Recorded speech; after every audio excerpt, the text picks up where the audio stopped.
Hello दोस्तों, कैसे हो आप सब। तो जैसा कि आप सब जानते ही हैं, क्लास 4 का हमने होल सिलेबस अपने यूट्यूब चैनल पर कवर कर दिया है और अब हम आपको डेली एमसीक्यूज़ प्रोवाइड करवाते हैं डिफरेंट टॉपिक्स के ऊपर। तो आज का जो हमारा टॉपिक है वो है विटामिन्स एंड डिजीजेस, जिसके आपको 3 से 4 क्वेश्चन जो है एग्जाम में पूछे जा सकते हैं। तो चलिए देना करते हुए हम अपनी वीडियो पे मूव करते हैं। तो सबसे पहला क्वेश्चन आपके पास है different types of vitamin are. तो बताइए कि जो विटामिन्स की डिफरेंट टाइप्स हैं वो कौन कौन सी हैं। ऑप्शंस आपके पास है फैट सॉल्युबल, ऑप्शन बी आपके पास है वाटर सॉल्युबल, ऑप्शन सी आपके पास है both A and B, and the last option is none of above. तो होप आप सबने मार्क कर दिया होगा इसका आंसर। तो आप सब जानते ही हैं एमसीक्यू हम किस तरह से आंसर करते हैं। पहले आप वीडियो जो क्वेश्चन पढ़ के खुद आंसर मार्क करते हो, उसके बाद देखते हो कि आपका सही हुआ या फिर गलत हुआ, और आप कमेंट सेक्शन में बताते हो कि आपके जो टोटल कितने ठीक हुए। ठीक है ना। तो चलिए, होप आप सबने मार्क कर दिया होगा इसका आंसर। तो इसका जो सही आंसर होगा वो आपका होगा आंसर यानी कि सी ऑप्शन, यानी कि बोथ ए एंड बी। तो इनके कहने का मतलब है कि जो डिफरेंट टाइप्स ऑफ विटामिन्स हैं वो है fat soluble and water soluble. तो चलिए एक्सप्लेनेशन पढ़ लेते हैं हम। Vitamins are divided into 2 categories, fat soluble and water soluble. तो होप आपको यहाँ से क्लियर हो चुका होगा कि जो विटामिन्स हैं वो 2 कैटेगरीज में डिवाइडेड है, fat soluble and water soluble. तो चलिए हम मूव करते हैं अपने नेक्स्ट क्वेश्चन पे। तो इसका जो सही आंसर था वो हम मार्क कर देते हैं यहाँ पे, option C, that is both A and B. तो चलिए नेक्स्ट क्वेश्चन पे हम मूव करते हैं। नेक्स्ट क्वेश्चन आपका आता है कि ये फैट सॉल्युबल विटामिन्स आर, जो अभी हमने ऊपर पढ़े fat soluble and water soluble vitamins, हमें पूछा गया है अब नेक्स्ट क्वेश्चन में कि जो फैट सॉल्युबल विटामिन्स है वो कौन कौन से हैं।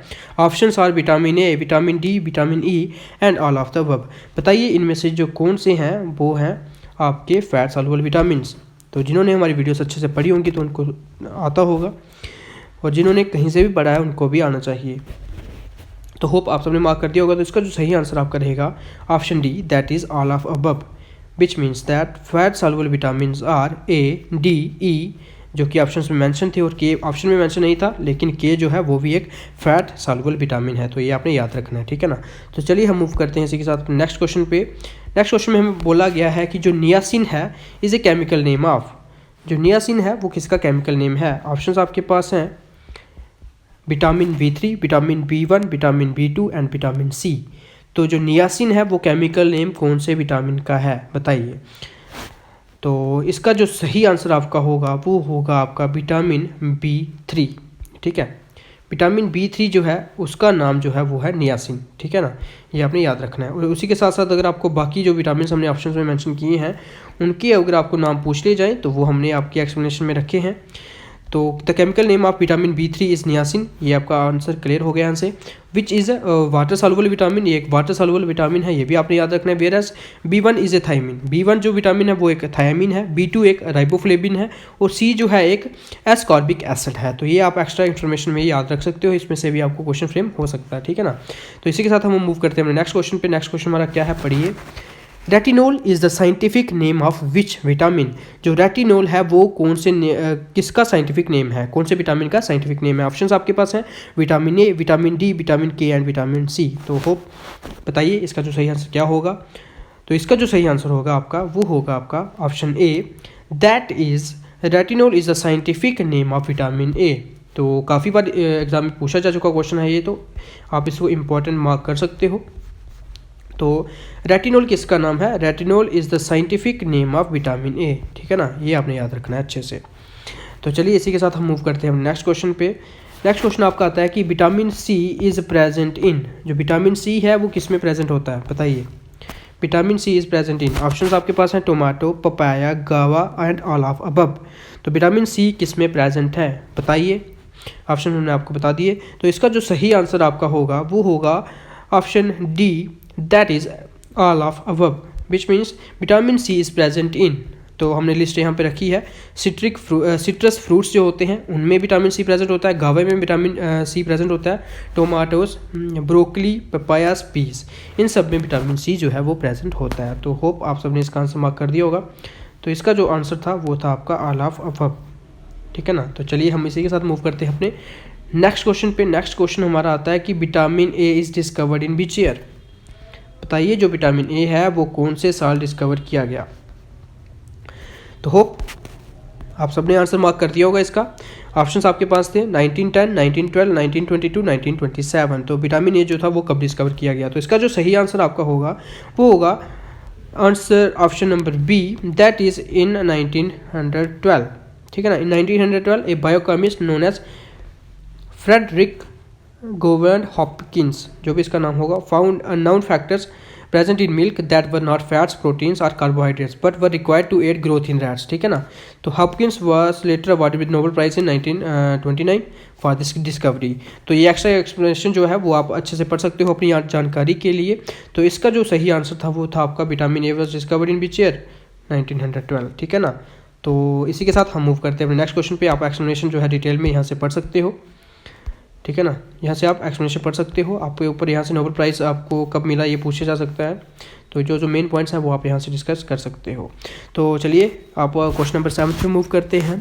क्वेश्चन नंबर 7 में पूछा गया है कि जो liver damage is caused due to the overdose of which vitamin. जो लीवर डैमेज हो जाता है वो कौन से विटामिन की ओवरडोज की वजह से होता है। तो ऑप्शंस आपके पास हैं vitamin B1, vitamin B2, vitamin B3, vitamin D.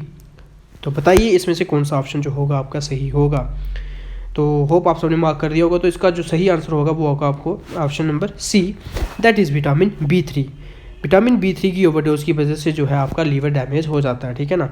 Explanation हमने यहाँ पे लिखी हुई है, आप यहाँ से पढ़ सकते हैं। तो चलिए नेक्स्ट क्वेश्चन पे मूव करते हैं। नेक्स्ट क्वेश्चन आपका आता है, name the vitamin which are essential for health of the brain. तो जो वो विटामिन हमें बताने हैं जो ब्रेन की हेल्थ के लिए काफ़ी एसेंशियल होते हैं। ऑप्शंस आपके पास हैं vitamin B6, vitamin B9, vitamin B12 and option D is all of above. तो होप आप सबने इसका आंसर मार्क कर दिया होगा। तो इसका जो सही आंसर होगा आपका वो होगा आपका option D, that is all of above, ठीक है ना। ऑल ऑफ अबव जो है ये जो विटामिन ऊपर मेंशन है ये सभी ब्रेन की हेल्थ के लिए काफ़ी एसेंशियल है। तो एक्सप्लेनेशन हमने दी है यहाँ पे, vitamin B6, vitamin B9 and B12 are essential for brain health and also known as brain vitamin, और इन्हें हम ब्रेन विटामिन भी बोलते हैं, ठीक है ना। तो चलिए नेक्स्ट क्वेश्चन पे हम मूव करते हैं। क्वेश्चन नंबर 9 पढ़िए, which of the following vitamin aids in blood clotting. तो कौन सा ऐसा विटामिन है जो हेल्प करता है ब्लड क्लॉटिंग में। ऑप्शंस आपके पास है vitamin K, vitamin C, vitamin A and in the last vitamin D. तो बताइए इसमें से कौन सा जो विटामिन है वो आपका ब्लड क्लॉटिंग में हेल्प करता है। तो आपका सही आंसर जो इसमें हो जाएगा, होप आप सबने इसका आंसर मार्क कर दिया होगा। तो इसका जो सही आंसर हो जाएगा वो हो जाएगा आपका विटामिन के। तो विटामिन के जो है वो आपका हेल्प करता है किसमें, ब्लड क्लॉटिंग में। तो आंसर आपका के जो है ए ऑप्शन जो आपका सही हो जाएगा। तो नेक्स्ट क्वेश्चन हम पढ़ते हैं, which of the following disease is associated with vitamin C deficiency. यानी कि विटामिन सी की डेफिशिएंसी होने की वजह से कौन सा डिजीज़ होता है। ऑप्शंस आपके पास है पसोरियासिस, ऑप्शन बी आपके पास है स्कर्बी, ऑप्शन सी आपके पास है पेलेग्रा, ऑप्शन डी आपके पास है विटिलिगो। तो बताइए इसमें से सही आंसर आपका क्या हो जाएगा, विटामिन सी की डेफिशिएंसी की वजह से कौन सा डिजीज़ होता है। तो होप आप सबने इसका आंसर मार्क कर दिया होगा। तो इसका जो सही आंसर आपका होगा वो होगा आपका स्कर्बी। स्कर्बी जो डिजीज़ है वो आपका होता है विटामिन सी की डेफिशिएंसी की वजह से, ठीक है। तो ये हमने यहाँ पे पढ़ लिया। तो चलिए नेक्स्ट क्वेश्चन में मूव करते हैं। अब हमें आप बताइए कि जो विटामिन डी है उसकी डेफिशिएंसी की वजह से कौन सा डिजीज़ होता है। ऑप्शन आपके पास है rheumatism, arthritis, hernia and rickets आपके ऑप्शंस हैं। तो बताइए विटामिन डी की वजह से कौन सी जो आपको डेफिशिएंसी की, विटामिन डी की डेफिशिएंसी की वजह से आपको कौन सी जो डिजीज़ लग सकती है। तो ऑप्शंस मैंने आपको बता दिए, होप आप सबने इसका आंसर बी मार्क कर दिया होगा। काफ़ी इजी सा क्वेश्चन था ये। रिकेट्स जो बीमारी है वो आपको होती है विटामिन डी की डेफिशिएंसी की वजह से। तो चलिए नेक्स्ट हम मूव करते हैं अपने 12th क्वेश्चन पे, what is the name of the disease in man arising out of vitamin B1 deficiency. तो विटामिन B1 की डेफिशिएंसी की वजह से जो है कौन सी बीमारी जो है मैन में पाई जाती है, तो वो आपने बतानी है। ऑप्शंस आपके पास हैं स्कर्बी, बेरीपेरी, पेलेग्रा एंड गिंगिविटिस, ठीक है। ये आपको जो ऑप्शंस प्रोवाइडेड हैं इसमें से सही आंसर कौन सा है वो आपने हमें बताना है। तो होप विटामिन B1 की डेफिशिएंसी की वजह से बड़ी बार जो एग्जाम में क्वेश्चन ये आ चुका है, तो मैक्सिमम बच्चों को ये क्वेश्चन आता भी होगा। तो इसका जो सही आंसर आपका हो जाएगा वो हो जाएगा आपका बेरीबेरी, दैट इज़ बेरीबेरी जो है वो आपका B1 विटामिन की वजह से, डेफिशिएंसी की वजह से जो है आपका डिजीज़ होता है, ठीक है। तो इसी के बाद हम मूव करते हैं, which are the following disease are caused due to a virus. तो हमें पूछा गया है कि कौन सा ऐसा डिजीज़ है नीचे दिए गए ऑप्शन में से जो कि वायरस की वजह से काज होता है। तो ऑप्शंस आपके पास हैं इबोला, एड्स, सारस एंड ऑल ऑफ अबव। तो बताइए इसमें से कौन सा ऐसा जो डिजीज़ है वो वायरस की वजह से होता है।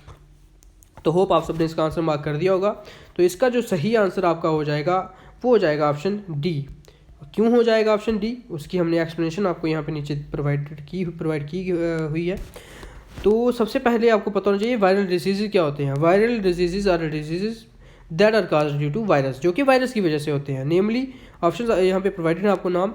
एड्स जो है वो भी एक वायरल डिजीज़ है, यानी कि जो वायरस की वजह से होता है। इबोला, इन्फ्लुएंजा, सारस की फुल फॉर्म आपको पूछी जा सकती है, तो ये आप यहाँ से सारस की फुल फॉर्म भी याद रख सकते हैं। चिकनगुनिया एंड स्मॉल पॉक्स, ये सब जो है वो एक वायरल डिजीज़ की लिस्ट प्रोवाइडेड है यहाँ पे। तो आप यहाँ से जो है सभी वायरल डिजीज़ जो है वो नोट कर सकते हैं। नोट करने की जरूरत वैसे है नहीं, PDF आपको हमारे टेलीग्राम चैनल पर मिल जाएगी, आप डिस्क्रिप्शन में जाके हमारे टेलीग्राम चैनल को ज्वाइन कर लेना। तो ये सभी लिस्ट जो है वो आपने अच्छे से याद रखनी है, इस पे ऊपर आपको क्वेश्चन फ्रेम हो सकता है, ठीक है ना। वायरल डिजीज़ की लिस्ट ये हमने यहाँ पे प्रोवाइड की है, ठीक है ना। तो होप ये क्वेश्चन भी आपको क्लियर होगा। तो इसके बाद हम मूव करते हैं अपने नेक्स्ट क्वेश्चन पे। 14th क्वेश्चन आपका है कि ए वायरस कैन स्प्रेड थ्रू, जो एक वायरस है वो कैसे स्प्रेड कर सकता है। ऑप्शंस आपके पास हैं कंटेमिनेटेड फूड और वाटर, बी ऑप्शन आपके पास है टच, ऑप्शन सी आपके पास है कफिंग एंड ऑप्शन डी आपके पास है ऑल ऑफ अबव। तो बताइए जो वायरस है वो कैसे ट्रांसफ़र करता है या फिर कैसे ट्रांसमिट करता है। तो काफ़ी इजी सा क्वेश्चन था ये, तो आप सब जानते हैं ऑल ऑफ अबव।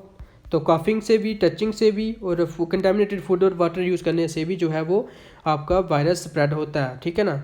तो यहाँ पे हमने एक्सप्लेनेशन की दी है। Viruses can spread through touch, exchange of saliva, coughing, sneezing, contaminated food and water and also through the insect that carry them from one person to another, ठीक है ना। तो ये जो एक्सप्लेनेशन थी ये आप अच्छे से पढ़ लेना हर एक क्वेश्चन की जो हमने प्रोवाइड की है। तो चलिए नेक्स्ट क्वेश्चन पे हम मूव करते हैं। The first case of novel corona virus was identified in, तो बताइए जो फर्स्ट केस था नोवल कोरोना वायरस का, जिसकी वजह से हम 6 से 7 महीने घर पर ही बैठे रहे, तो वो सबसे पहला उसका केस था वो कहाँ पाया गया था। ऑप्शंस आपके पास है Beijing, Shanghai, Wuhan, Hubei and Tianjin. तो सबसे पहला नोवल वायरस का केस कहाँ पाया गया था, तो सब उस टाइम सबने न्यूज़ पढ़ी होगी, सबको जो पता होगा कहाँ से नोवल कोरोना वायरस जो था वो आया था। तो सबको इसमें आंसर मार्क करने में किसी को दिक्कत नहीं होगी।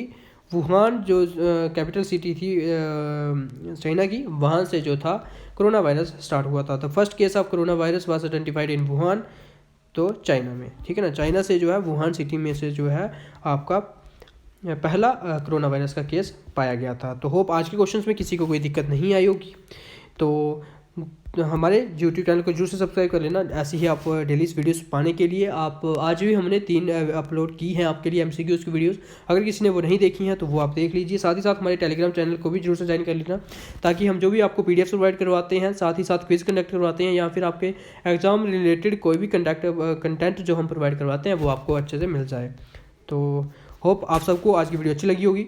तो धन्यवाद। All the best for your exam. अच्छे से करिए पेपर।